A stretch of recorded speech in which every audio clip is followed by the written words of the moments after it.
Hello बच्चों, तो कैसे हो आप सभी। मुझे उम्मीद है आप बढ़िया और बहुत अच्छे होंगे। काफी सारे बच्चों के मेरे पास मैसेजेस आ रहे थे कि भैया हमने जो सी नेट का एंट्रेंस एग्जाम दिया उसमें 5500 रुपये अपने हमने काउंसलिंग फीस, ठीक है, रजिस्ट्रेशन फीस। इवन बहुत सारे बच्चों ने 40,000 रुपये अपनी सीट कंफर्मेशन फीस भी दी थी। तो हमें वो रिफंड कब मिलेगी, उसके क्या रूल्स हैं, हमें क्या कुछ करना पड़ेगा, ये अपने अकाउंट में अपने आप आ जाएगा और आएगा भी तो कौन से अकाउंट में आएगा, ये डिटेल्स बच्चों के मन को बहुत ज्यादा परेशान कर रही थी। ठीक है, और बहुत कम से कम 50 मेरे पास मैसेज होंगे जिनको बच्चों ने भेजा और ये चीज पूछी। तो इस वीडियो में मैं क्लियर बताने वाला हूँ कि आपका वो कौन सा तरीका है जिसकी मदद से आपका ये 5500 रुपए और 40,000 रुपए वापस आएगा। अगर आपने 5500 तो भाई इसमें तो आना ही आना है, लेकिन इसमें कुछ कंडीशंस हैं 5500 वाले में। कंडीशन तो इस 40,000 वाले में भी है। ठीक है, अब कौन कौन सी कंडीशंस हैं जिनको हम जानने वाले हैं, देखेंगे वन बाय वन करके। अगर आप चैनल पे नए हो तो चैनल को सब्सक्राइब जरूर कर लेना, क्योंकि हमारे नर्सिंग गुरुकुल के इस प्लेटफॉर्म पे नर्सिंग, पैरामेडिकल, जेएनएम, एएनएम से रिलेटेड जितनी भी इन्फॉर्मेशन है सारी की सारी टाइमली प्रोवाइड कराई जाती है। चलिए हम वन बाय वन करके हर एक चीज देख लेते हैं। और आपको पता होगा ये सारी इन्फॉर्मेशन हम कहाँ पर देखते हैं, एबीवीएमयू की ऑफिशियल वेबसाइट पे। ठीक है, सबसे पहले ये ब्राउचर है एबीवीएमयू का।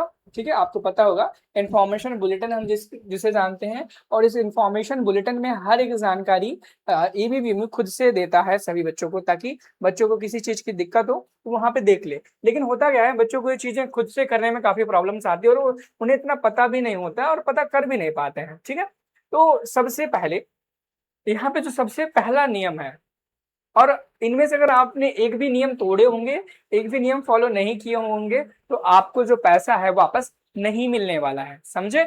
सबसे पहला नियम है कि candidate has to pay ₹500 as a counselling registration fees, non refundable, and INR 5,000 as counseling security fees through online mode. The candidate who do not pay the both fees will not be considered for the counseling process. After the completion of the all round of the counseling, and the admitted candidates and those candidates who have not been allotted any seat will be refunded counseling security fees ₹5,000 at the source account from which the payment was made. ये तो थोड़ी सी बहुत गड़बड़ बात लिखी है यहाँ पर इन्होंने, बहुत ही ज्यादा गड़बड़ बात लिखी है। क्या लिखी है, सबसे पहले एक बात मैं बताता हूँ। आपने जो 2,000 रुपए या 3,000 रुपए का अपना एंट्रेंस एग्जाम का फॉर्म भरा था, और वो कंप्लीटली नॉन रिफंडेबल थी, ये आपको पता ही होगा। नॉन रिफंडेबल थी, आपको ये पता ही होगा कि पूरी तरीके से रिफंडेबल नहीं है, इसमें से आपका 1 रुपए भी नहीं आने वाला है। लेकिन काउंसलिंग के समय पर 500 रुपए आपसे जो लिए गए थे, वो रजिस्ट्रेशन चार्ज लिया गया था। ठीक है, जो कि नॉन रिफंडेबल था प्योरली, यहाँ पे बहुत साफ शब्दों में लिखा कि नॉन रिफंडेबल। लेकिन वहीं पे जो काउंसलिंग का काउंसलिंग फीस थी, ये रजिस्ट्रेशन फीस थी काउंसलिंग की, और ये 5,000 काउंसलिंग फीस थी, ये रिफंडेबल थी, लेकिन कुछ टर्म्स में। कौन से टर्म में, चलो देख लेते हैं। यहाँ पे लिखा है कि आफ्टर द देखो, अगर आपको कोई कॉलेज अलॉट हो जाता है तो आपको 5,000 रुपए आपकी फीस में एडजस्ट हो जाते हैं। ठीक है, या फिर आपको कॉलेज नहीं मिलता है, यहाँ लिखा है कि not allotted, college not been allotted any seat will be refunded counselling security fees 5,000। लेकिन सबसे खराब बात एबीवीएमयू की यहाँ पे मुझे क्या लगी, जो कि पहले ऐसे नहीं थी, इस बार है। यहाँ पे लिखा है the source account from which the payment was made. यहाँ लिखा गया कि आपका जो रिफंड है उसी अकाउंट में आएगा जहां से आपने पैसा जमा किया था।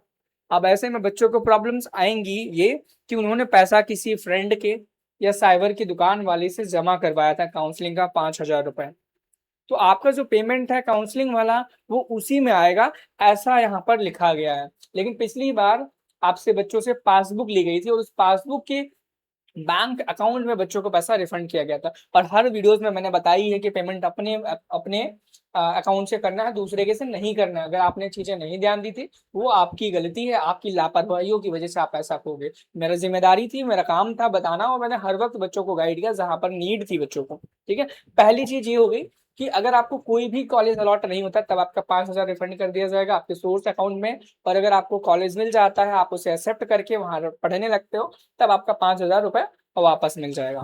ठीक, अब दूसरा है, after seat allotment the candidate has to pay seat confirmation fees of ₹40,000 40,000 through online mode, challan mode method to ABBMU UP to confirm seat allotment. This amount will be transferred to the allotted college and adjusted against tuition fee after completion of all round of the counseling process. यहाँ पर लिखा गया है कि अगर आपको college मिल गया था तो आपको पता होगा कि आपने 40,000 रुपए वहां पे सीट कंफर्मेशन के नाम पर दिए होंगे। तो जो आपके 40,000 रुपए सीट कंफर्मेशन के नाम पे हैं, जिन बच्चों को कॉलेज मिल गया, उनका जो 40,000 है वो कॉलेज वालों को, जिस कॉलेज में उन्होंने एडमिशन लिया ना, उन कॉलेज वालों को ट्रांसफर कर दिया जाएगा। कब किया जाएगा? After the all round of counselling process, यानी कि काउंसलिंग की जितनी भी प्रोसेस है, पहली, दूसरी, mop up, round, special round, उसके बाद जाकर के कॉलेज वालों को ये वाला पैसा ट्रांसफर किया जाएगा। ठीक है, ध्यान रखना। अब उसके बाद अगला जो क्राइटेरिया है, after seat allotment the candidate has to report the in the person of the allotted college for the document verification and to complete the admission process. Failing to report the allotted college within the specified date and time will lead to fortified counselling security fees ₹5,000। यहाँ पे बताया है, अगर आपको college मिल गया था, ध्यान रखना, अगर आपको कॉलेज मिल गया था और ना तो आपने उसे एक्सेप्ट किया, ना तो आपने उसे डिक्लाइन किया, अगर आपने इसमें से कोई भी ऑप्शन चूज नहीं किया, क्या किया, कोई भी ऑप्शन चूज नहीं किया, तो आपके जो 5,000 रुपए जब्त कर लिए जाएंगे। फॉरफिटेड लिखा है, फॉरफिट लिखा है, 5,000 रुपए आपके गए काम से। अगर आपने एक्सेप्ट नहीं किया तो भी गए, आपने डिक्लाइन किया तो भी गए, और डिक्लाइन नहीं भी किया तो भी गए। यानी कि कॉलेज मिला और आपने नहीं लिया, डिक्लाइन भी नहीं किया, तो भी आपके 5,000 गए। ये अगला रूल है। अब आगे सुनो, अगला है उन बच्चों के लिए, after admission in the college if candidate does not resign from the seat during the resignation window from 24 जुलाई से 27 जुलाई up to 6 PM, his her seat confirmation fee 40,000 of the counselling fees 5,000 will be forfeited. सबसे तगड़ा महागंदा काम एबीवीएमयू का, इसको करते वक्त उसको शर्म नहीं आई जरा भी। और ऐसी बातें, ऐसी सी चीजें ऐसे छिपा के लिखते हैं लोग कि बच्चा गड़बड़ी करे और गलती हो और उसके पैसे डूब जाए। यहाँ लिखा है कि अगर एक बच्चा है जिसने कॉलेज में अपना एडमिशन के लिए सीट अलॉटमेंट हुआ, उसने सीट को एक्सेप्ट किया, कॉलेज में डॉक्यूमेंट वेरीफाई कराया, और फिर उसे अगर कॉलेज नहीं चाहिए और उसने गिवन डेट में, जो भी डेट दी गई थी, मे बी यही रही थी कि 24 जुलाई से 27 जुलाई के बीच में अगर आपने रिजाइन नहीं किया था, तो आपका 40,000 प्लस 5,000 टोटल कुल मिला के 45,000 रुपए पूरा का पूरा ये क्या करेंगे, खा जाएंगे। आपको 1 रुपए भी नहीं देंगे। ये क्लियरली इनके 7वें पॉइंट में लिखा गया है, आप यहाँ पढ़ सकते हो, बहुत क्लियर लिखा है। ठीक है, अब अगला पॉइंट देखते हैं। अगला पॉइंट ये कहते हैं, after the seat allotment and the acceptance in mop up round. ठीक है, सीट अलॉटमेंट के बाद मॉप अप राउंड में एक्सेप्ट करने पर, if any candidate is not taking admission in allotted college till the last date of the reporting in the college, the allotted seat and security fee ₹5,000 and seat confirmation fees 40,000 रुपए will be forfeited. फिर से इन्होंने वही कहा कि mop up round में भी अगर आपने कॉलेज मिला और आपने मॉप अप राउंड में अगर आपको कॉलेज मिल गया और आपने उसे नहीं लिया, तो आपकी जो 5,000 रुपए हैं वो आपके गए काम से। और अगर आपने 40,000 दे करके सीट कंफर्मेशन भी कराई थी, तो भी आपके 40,000 डूब गए। इन्होंने बहुत क्लियर लिखा है, ध्यान देना। ठीक है, ये इतनी टर्म्स एंड कंडीशंस हो गए। अब देख लेते हैं कुछ और इनकी टर्म्स एंड कंडीशंस क्या हैं। ये इनकी टर्म्स एंड कंडीशन थी किसको लेकर के,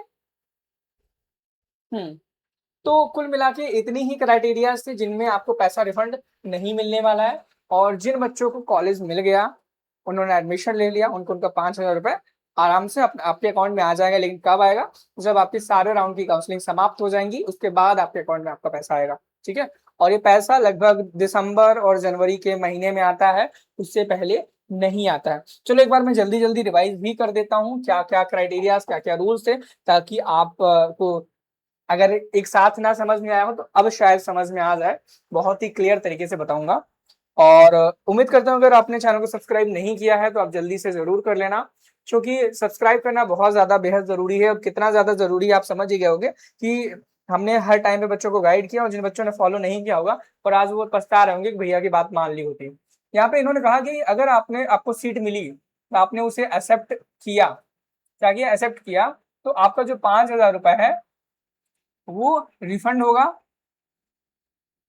आफ्टर काउंसलिंग। काउंसलिंग के ऑल राउंड के बाद में होगा, और वो भी आपके सोर्स अकाउंट में होगा, जहां से आपने पेमेंट किया था सोर्स अकाउंट में होगा। ठीक है, उसके बाद अगर आपने डिक्लाइन किया, डिक्लाइन करोगे तो क्या होता है, डिक्लाइन करोगे तो क्या होता है, आपका जो कॉलेज है वो आपको नहीं मिलता है, और यहाँ पे रिफंड भी नहीं देते हैं। अब मैं एक बात बताऊं बहुत ही क्लियर, डिक्लाइन करने पर रिफंड नहीं मिलता, ये बात इन्होंने नहीं लिखी है, लेकिन पिछले साल की एक भी बच्चों का पैसा वापस नहीं आया जिन्होंने सीट डिक्लाइन की थी। इस बार भी यही होगा, देखना कि जिन बच्चों ने डिक्लाइन कर दिया कॉलेज को उनको रिफंड नहीं मिलेगा, और जिन बच्चों ने ना तो एक्सेप्ट किया, ठीक है, ना ही डिक्लाइन किया, इस बात को तो उन्होंने क्लियर लिखा कि नो रिफंड हम देंगे, नो रिफंड, ये चीज तो उन्होंने खुद ही लिख दी है, रिफंड नो। ठीक है, और किनको रिफंड नहीं मिलेगा कि सीट अलॉट हो गई, अलॉट हो गई, रिजाइन नहीं किया, नहीं किया, तो क्या होगा, फिर से नो रिफंड। कुल मिला के आप कुछ भी कर लो, अगर आपने एडमिशन नहीं लिया तो और आपके पैसे नहीं मिलेंगे। एक ही कंडीशन है जिसमें आपको पैसे वापस मिलते हैं, तो कंडीशन कौन सी है कि नॉट अलॉटेड, यानी कि आपको कोई कॉलेज अलॉट नहीं हुआ। अगर आपको कोई भी कॉलेज अलॉट नहीं हुआ है, देन आपको आपकी जो फीस है 5,000 रुपए वो रिफंड हो जाएगी, रिफंडेड। ठीक है, वो क्या हो जाएगी, रिफंडेड हो जाएगी, और कहां पर होगी, सोर्स अकाउंट में, जो कि इन्होंने बहुत गलत किया, क्योंकि बहुत सारे बच्चों ने साइबर की दुकान से, अपने फ्रेंड से, अपने कुछ कुछ लोगों से इसका ट्रांसफर कराया होगा। और मेरे नॉलेज में, मेरे अकॉर्डिंग, जो पैसा ट्रांसफर होता है बच्चों से, उनका बैंक डिटेल्स लिया गया था, बैंक डिटेल्स उसमें ट्रांसफर करना चाहिए उनको। और लास्ट ईयर भी जो बच्चों से पासबुक की कॉपीज ली गई थी उसी में पैसा ट्रांसफर हुआ था। ठीक है, और तो ये इन्फॉर्मेशन थी पूरी की पूरी, आई थिंक आपको समझ में आई होगी। चैनल पे अगर आप नए थे तो चैनल को सब्सक्राइब कर लेना। एक बहुत बड़ी बात, अगर आप 2027 में सीनेट एग्जाम की प्रिपरेशन करना चाहते हो या फिर एम्स की करना चाहते हो, सीनेट, ठीक है, 2027, या फिर एम्स की 2027 की, ठीक है, तो आपको हमारे नर्सिंग गुरुकुल के चैनल पर, नर्सिंग गुरुकुल मोबाइल ऐप पे आपको इसके पूरे प्रॉपर बहुत बढ़िया बढ़िया बैचेस मिल जाएंगे, जो कि आप जिनसे पढ़ करके, ठीक है, आप अपना सिलेक्शन पा सकते हो। बहुत ही बढ़िया तरीके से हम आपको यहाँ पे पढ़ाने वाले हैं, हर एक सब्जेक्ट पर बहुत ही अच्छा तरीके से कमांड करेंगे, बहुत अच्छे टेस्ट सीरीज और बहुत अच्छा कंटेंट आपको प्रोवाइड कराने वाले हैं। मिलते हैं नेक्स्ट वीडियो में, थैंक यू, बाय बाय।